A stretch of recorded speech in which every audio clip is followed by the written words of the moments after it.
Ele precisa de apenas 2 letras para ser reconhecido em todo o Brasil. Jô. Brilhou na família Trapo, em Faça Humor, Não Faça Guerra, no Planeta dos Homens e, claro, em Viva o Gordo. Ele ajudou a escrever a história da TV. Atuou em 22 filmes, escreveu 5 livros, foi pioneiro da comédia em pé e desde 1988 tem o programa de entrevistas mais famoso do país. Quando nasceu, foi batizado José Eugênio Soares. 74 anos depois, basta falar Jô e todo mundo vai saber quem é. Eu sou muito vaidoso, claro. Nunca escondi isso, aliás. Qual é o artista que não é vaidoso? Todos. É uma profissão de vitrine, de exibidos. Você nasce querendo seduzir o mundo.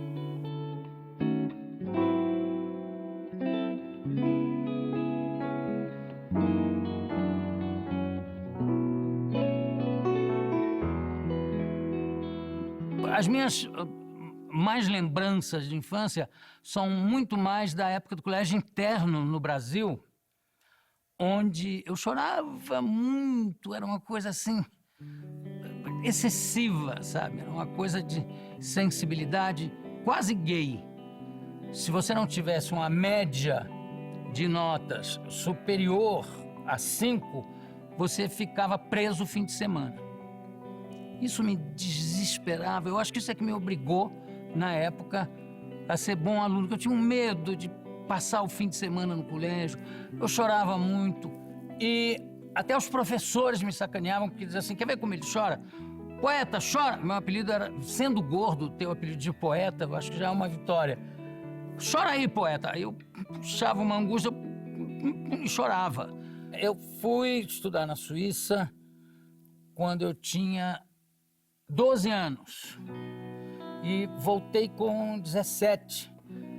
Voltei porque os negócios do meu pai foram por água abaixo, a gente morava no Copacabana Palace, no anexo. Depois de morar lá, eu me mudei para um quarto alugado na Prado Júnior. Mas, graças a Deus, meu pai e minha mãe tinham um espírito muito jovial e muito quase que pré-hippie, porque eu me lembro de papai chegando em casa dizendo para minha mãe, olha, para amanhã já temos comida, depois da manhã eu vou sair para batalhar. Então como é que eu podia ficar com crise existencial diante desses pais tão soltos e tão abertos para enfrentar qualquer crise? Eu já era gordo. Gordinho eu acho que é quase que preconceituoso o gordinho, porque a pessoa é gorda ou não é. Gordinho já deixa de ser gordo, né? Filho único. Quando eu nasci, minha mãe já tinha 40 anos. Então, é claro, que mãe e pai, tudo que eu fazia já era aprovado de cara. Pelo fato de sempre ser gordo, eu preferia ser conhecido pelo espírito do que pelo físico. Então, eu era muito exibido. O Rio, na época, era a capital da República. Então, aquilo era um caldo cultural efervescente, porque tinham os políticos e os artistas convivendo na mesma cidade. Então, à noite, invariavelmente, eles se encontravam. Agora, eu era um moleque, não esquecendo que eu tinha 17 anos. Como é que começou a minha carreira? Eu acho que começou por acaso, eu acho que como tudo. Porque eu comecei claro, que essa coisa de fazer as imitações, as sátiras, acabou me levando a lugar... Por exemplo, conheci o diretor Jorge Lely, diretor de cinema, no Gôndola, Leon Eliachar, que aí me levavam a algumas festas. Numa delas eu conhecia Tônia Carreiro, Paulo Otran e Adolfo Celli. Depois eu era amigo de moleque do Walter Clark, então diretor da TV Rio. Com 18 anos já tinha cargo importante, com 20 anos comecei a participar dos programas da TV Rio e finalmente, passado pouco tempo, eu vim para São Paulo. Eu vim descobrir São Paulo pela primeira vez, eu já era casado com a Tereza, eu tinha 22 anos e eu vim para passar 12 dias e fiquei 12 anos. Eu vim para fazer um programa do Dick Farney. O programa não emplacou, e então eu comecei a fazer programas aqui e ali. Surgiu a ideia de fazer a Família Trapo. E deu certo. Eu acho que esse foi o primeiro grande sucesso nacional de televisão, foi isso, que começou em 66 e foi até 70. Mas eu saí um ano antes, porque eu assinei contrato com a Globo, onde estavam o Boni, que já me conhecia, de quem eu era amigo, e o Walter Clark. Então, em 1970, eu vim para a Globo. Tem atores assim como Oscarito, que eu achava um comediante fantástico. O Jerry Lewis, sabe, eu gostava muito de assistir. Peter Sellers, que eu acho um ator e um comediante fantástico. Para mim, um dos 5 maiores comediantes característicos do mundo, Peter Sellers, como o Chico Anísio também. E, claro, evidente, os tradicionais, como o Chaplin. O Chaplin influenciou a vida de todo mundo, porque sempre me fazia rir, me fazia chorar. Eu sou um chorão de marca maior, com coisas comoventes, com tristeza, não.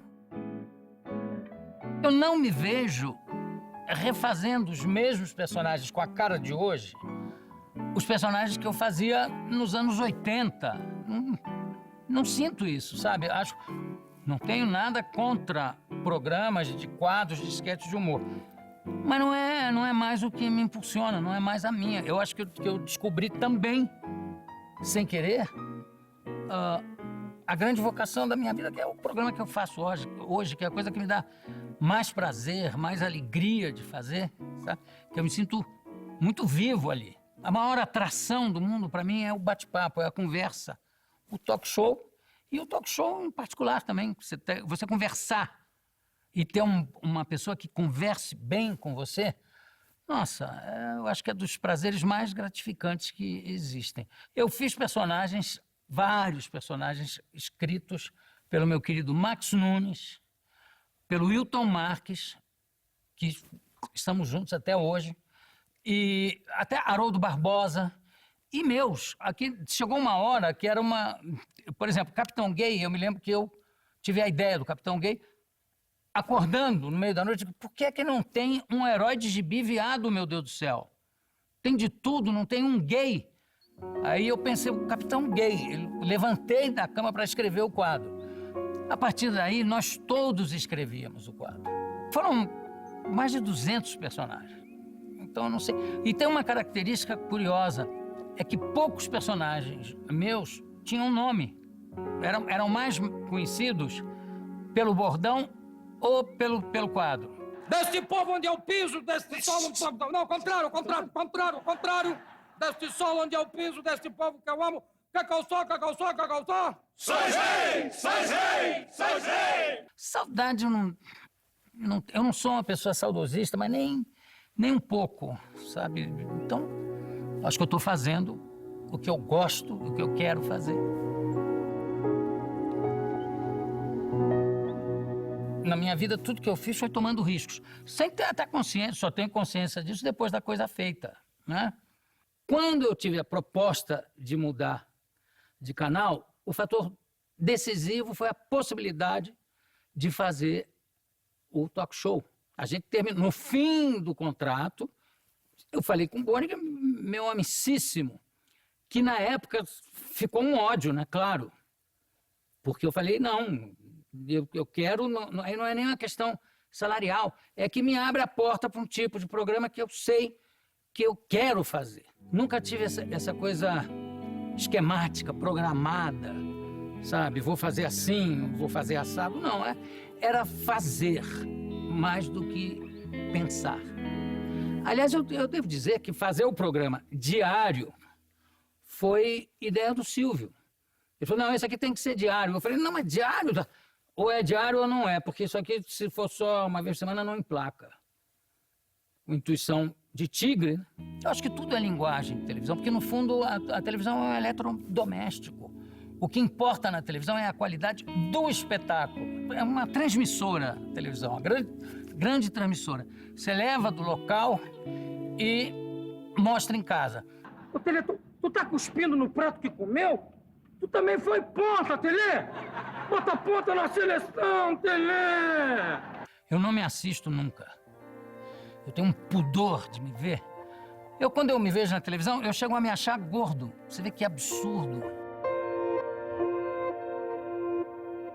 Eu acho que na época da ditadura, a gente tinha mais liberdade de falar as coisas do que agora durante a época eleitoral. E é uma lei que não vai mudar porque interessa a quem faz as leis.